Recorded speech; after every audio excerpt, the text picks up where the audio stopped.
Akla gelebilir, Cenab-ı Hak bu kadar vefalı, kulların en küçük şeylerini dahi değerlendiriyor.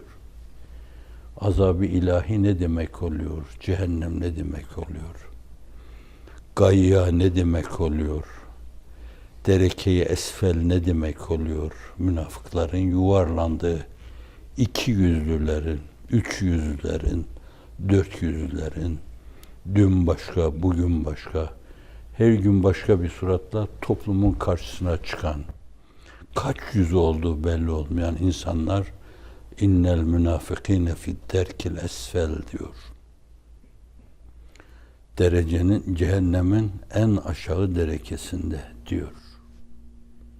Allahu alem Hazreti Pir'in mübarek bir sözündeki ifadeyle meseleyi tavzih etmek icap ederse, küfür manevi bir zakkumu cehennem tohumu saklıyor. İman bir tuğbayı cennet çekirdeği saklıyor diyor. Demek ki esasen insan kendi cehennemini kendi tutuşturuyor.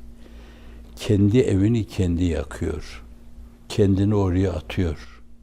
Oysa ki Allah'ın çoktan insan mahiyetinde olma gibi bir itfaiyeyi salmış onun üzerine. Mantık gibi bir itfaiyeyi salmış onun üzerine. Ama dinlemiyor itfaiyecileri. Kilitliyor kapısını. İnsaniyetimi sokmam bu yangını söndürmek üzere. Aklımı sokmam bu yangını söndürmek üzere. İhsasları Allah ihsas itfaiyesi göndermiş. Bunlar yetmiyor gibi Fatır suresinde ifade ettiği gibi bir de nezir göndermiş. Peygamber nizam göndermiş. Peygamberin yolunu, yöntemini, mesajını, sözünü unuturlar diye arkadan bir sürü müştehit göndermiş. Müceddit göndermiş. Taklidi dahi olsa cami kürsülerinde vaizler göndermiş. Nasihler göndermiş. Hatipler göndermiş. Bunların hepsi o yangını söndürmeye matuf itfaiyecilerdir. Ama o inat ediyor ilhatta, temerrütte, küfürde, tanımamada, saygısızlıkta. Kainat bin dil ile, milyonlarca dil ile onu haykırdığı halde görmemezlikten geliyor. Bir kitabı alemdir seraser kainat. Hangi harfi yoklasan manası Allah çıkar diyor Recaizadem. Neyi karıştırsanız hepsi bir kelimedir, bir cümledir, bir paragraftır, bir kitaptır. Bunların bir kelime, bir cümle, bir paragraf, bir cümle olması insanın bakış ufkuna göre değişiyor. Bazıları o kadarcık o kelimede koskocaman bir kitap muhtevası görürler. Ve bir kitaptan alacakları şeyleri alırlar. Bir karıncadan, bir termitten, bağışlayın, özür dilerim, bir bitten, bir pireden dünya kadar dersler alırlar. Bazılarında ufukları dardır, o kadar ders alırlar. Fakat her şey onu anlatmakta.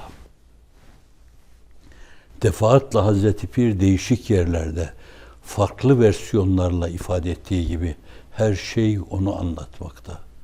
Kimden aldığını bilemediğim benim, fakat malini de veriyor. Teemmel süturel kainat fe inneha minel mele'il âlâ ileyke resâilu. Kainatın sayfa, satır, cümle, paragraf, kelimelerini teemmül et. Düşün üzerinde. Kemal hassasiyetle düşün, teemmül et. Anlama emeliyle üzerine eğil onun. Gömül onun üzerine, konsantre ol. Daha anlamadığım şeyler vardır de. Daha kip bunu ifade ediyor. Teemmel, süturel kainat, kainatın satırlarını. Onu meleği aladan, öteden, ötelerin ötesinden, ötelerin ötesinden. İmam Rabbani Hazretleri ifadesiyle öteler, öteler, öteler, öteler. 3 nokta koy önüne. Öteler ötesinden gelen sana birer risaledir onlar. Kendini anlatıyor. Bütün bunlar kendi elimizle tutuşturduğumuz kendi cehennemimizi söndürmek üzere adeta hem de böyle eskotlu itfaiyeciler gibidir. Falan önünü kesmesin bunu, engellemesin, giremediği sokak olmasın, her yere girsin, o yangını söndürsün. Fakat mahiyeti insaniyedeki o küfür, ille de diyor ben yakacağım, kendimi yakacağım.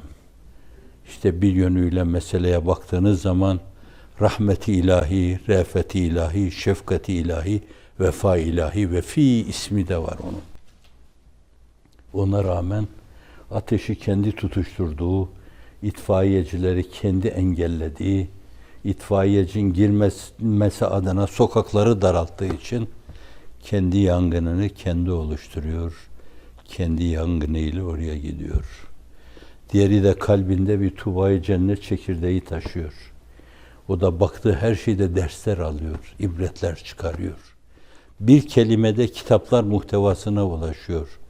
Onlarla öyle bir marifet zemzemesi, demdemesi yaşıyor ki Hazreti Pir'in ifadesiyle hel min mezid ayetül kübrada daha yok mu diyor. Kainata bakıyor, daha yok mu diyor. Erenler meclisine eriyor, erenlerin sohbeti artırır marifeti, daha yok mu diyor. Adeta enbiya ile diz dize geliyor, daha yok mu diyor.